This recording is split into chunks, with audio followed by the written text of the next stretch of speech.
Alors là, on est avec Jason Poney, hein. Très très grand vétéran, très très grosse expérience internationale qui vient justement de gagner son combat par finish en co-main event du MMA-GP par TKO au deuxième round. Est-ce que tu peux nous parler un peu de ta performance? Comment est-ce que tu t'es senti dans ce combat-là? Alors, dans ce combat-là, franchement, je me suis senti super bien. Il y avait une ambiance de feu. Le cirque d'hiver, c'est quelque chose, hein. Faut le faire. Faut le faire pour le sentir.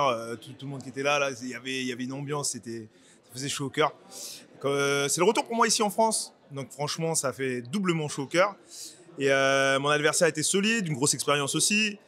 Voilà, donc moi je me suis senti bien, il a joué un peu, on a pu échanger un peu debout, faire je pense des belles séquences. Et voilà, au deuxième round, j'ai pu finir le combat, abréger tout ça, donc je suis content.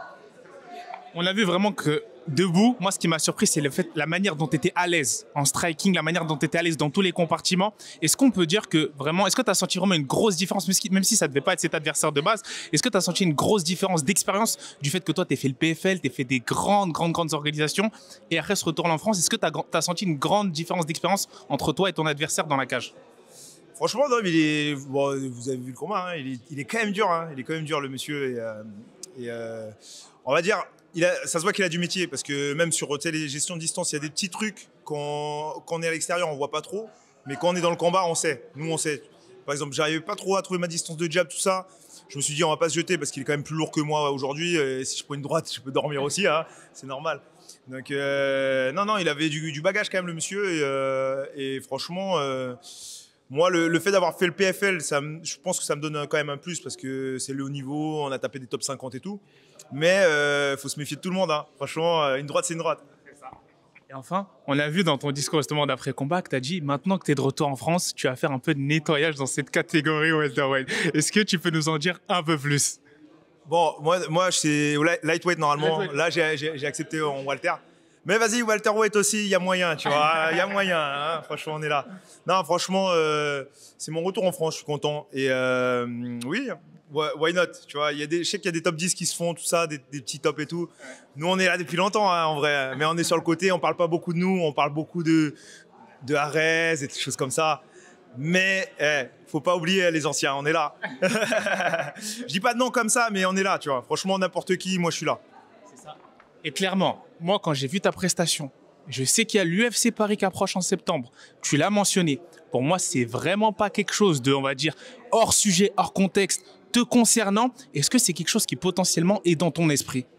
Je pense que c'est dans l'esprit de tout le monde. Hein. Tous ceux qui combattent ici, ils savent, ils auront envie de sauter à l'intérieur.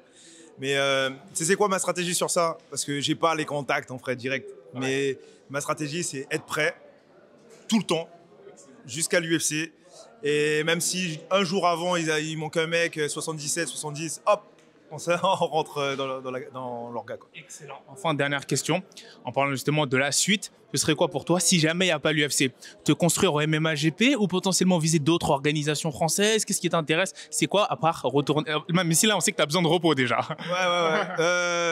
Ouais, repos pas trop, ça va. J'ai pas pris de couche content, donc je peux enchaîner, il n'y a pas de souci. Et MMA-GP, il me traite super bien. On va rester ici, mais on est ouvert, à voir, tu vois. Et si ça va pas à l'UFC, on continue à engranger des victoires. Hein, le MMA en France, c'est légal, donc maintenant on va en profiter pour combattre à la maison un peu. Excellent. Un dernier mot pour les fans, et où est-ce qu'on peut te suivre sur les réseaux sociaux? Alors déjà, pour les fans, merci à tous ceux qui m'ont suivi pour ce combat et les combats d'avant, hein, parce que ça fait un petit moment et tout qu'on est dedans. Voilà, mes réseaux sociaux, Jason Poney. Sur Instagram, sur Facebook, c'est Jason Timal Impact. Jason Timal, j'ai changé, Jason Timal Poney. Et voilà, suivez-moi, il va y avoir des grandes choses encore. Enfin, dans tous les cas, il va y avoir du combat. C'est un peu, j'essaie un peu d'être l'artisan du combat, tu vois ce que je veux dire. Toujours dans le charbon, tu vois. Encore félicitations et bon courage pour la suite. Merci beaucoup. Merci à toi.